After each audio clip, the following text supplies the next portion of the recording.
अर्थमंत्री अजित पवार यांनी आज महायुती सरकारचा पहिला अर्थसंकल्प केला। या अर्थसंकल्पावर विरोधकांकडून जोरदार टीका करण्यात येते। अर्थसंकल्प सादर झाल्यानंतर मुख्यमंत्री देवेंद्र फडणवीस आणि उपमुख्यमंत्री अजित पवार आणि एकनाथ शिंदे यांनी संयुक्त पत्रकार परिषद घेत अनेक मुद्द्यांवर भाष्य केलं। पाहूयात। गेल्या वेळेस पण आम्ही तिघं होतो, खुर्च्यांची थोडी अदला बदल झाली आहे। मनात तर काही जात नाही ते।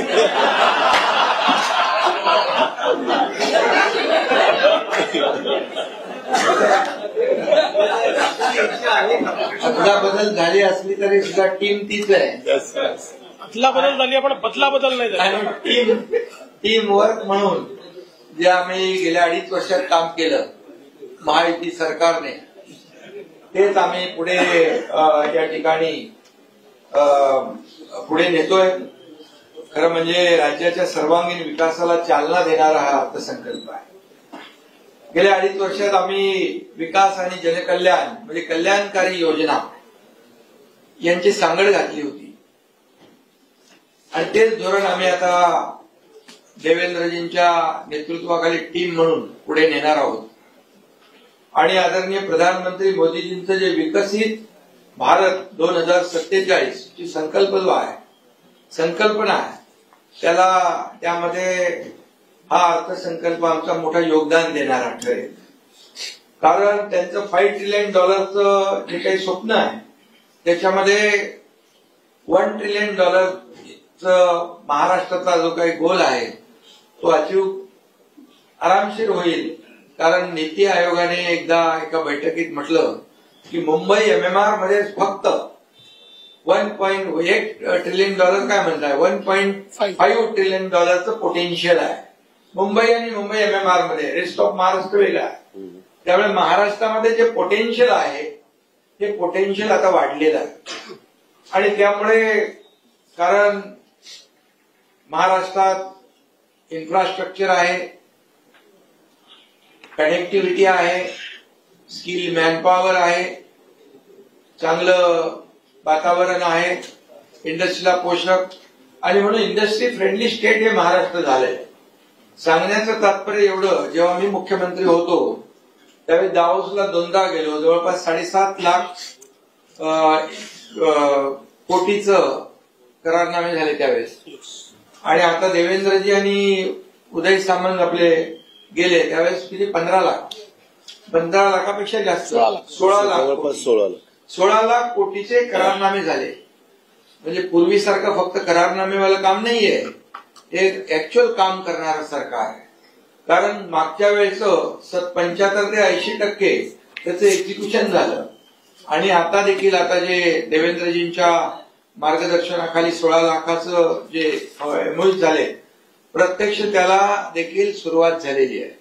आणि त्यामुळे हे का होतं, कारण या राज्याचं जे काही पोटेन्शियल आहे, राज्यामध्ये ज्या काही पायाभूत सुविधा आहेत, राज्यामध्ये ज्या काही सोयी सुविधा आहेत, सिंगल विंडो क्लिअरन्स आहे, उद्योग जे येतात त्यांना रेड कार्पेट आहे, त्यांना दिल्या जाणाऱ्या सुविधा आहेत, या सगळ्या सुविधा आहेत। आता मगाशी दादांनी सांगितलं सुरजागडमध्ये गडचिरोलीमध्ये स्टील इंडस्ट्री आता एकदम रांग लावून राहिलेली आहे। आणि आता गडचिरोली सारखा जिल्हा जर मेन स्ट्रीम मध्ये येतोय तर इतर जिल्ह्यामध्ये तर मग आपल्याला खूप पोटेन्शियल आहे। आणि त्यामुळे आज समृद्धी महामार्ग जर आपण पाहिलं, हिंदुहृदय सम्राट बाळासाहेब ठाकरे समृद्धी मार्ग हा केवळ एक रस्ता नाहीये। देवेंद्रजींनी तो सुरू केला, मी तेव्हा मंत्री होतो, मग मी मुख्यमंत्री झालो आणि आम्ही तो आदरणीय प्रधानमंत्री महोदय यांच्या शुभ हस्ते त्याचं लोकार्पण केलं। आता त्या रस्त्यामध्ये इकोसिस्टीम तयार होते, नोड तयार होत आहे, त्या ठिकाणी सोलर आहे, त्या ठिकाणी विविध म्हणजे आपलं अमरावतीला मेगा टेक्सटाईल पार्क करतोय आपण। म्हणजे तिथल्या परिस्थितीनुसार मग शेतकऱ्यांसाठी फूड प्रोसेसिंग युनिट आहे, हे सगळं म्हणजे ते एक व्हॅल्यू ऍडिशन जे आहे ते करण्याचा प्रयत्न आम्ही करतोय।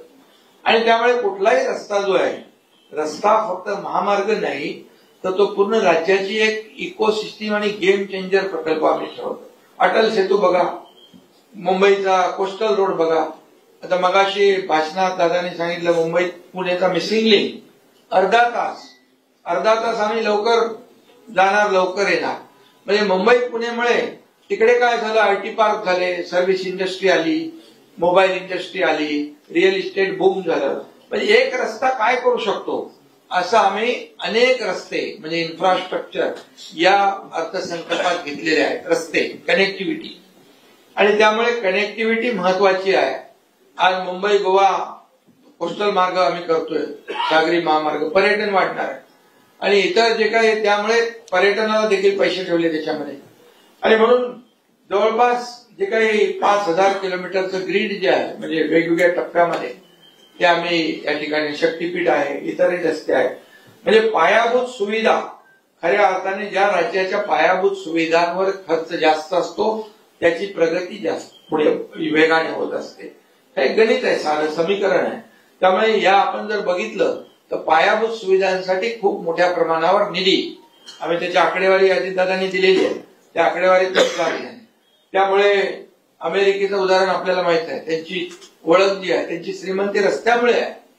आणि म्हणून आज कनेक्टिव्हिटीला आम्ही प्राधान्य दिलेलं आहे.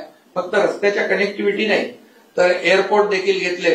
आता एक नवीन मुंबईचा होतोय, एक वाढवणचा आम्ही करतोय. इतर जे एअरपोर्ट आहे ते नाईट लँडिंग आहे, तिथले सोयी सुविधा आहेत, ते स्ट्रीप वाढवले आहेत. महाराष्ट्रातले अनेक एअरपोर्ट आम्ही डेव्हलप करतोय. त्यामुळे एअर कनेक्टिव्हिटी झाली, रोड कनेक्टिव्हिटी झाली, पोर्ट आम्ही करतोय. त्यामुळे वॉटर कनेक्टिव्हिटी जी आहे ती आम्ही वाढवतोय. आणि त्याचबरोबर रेल्वे जे केंद्र सरकार आम्हाला मदत करतंय आदरणीय मोदी साहेबांच्या मार्गदर्शनाखाली आपण पाहिलं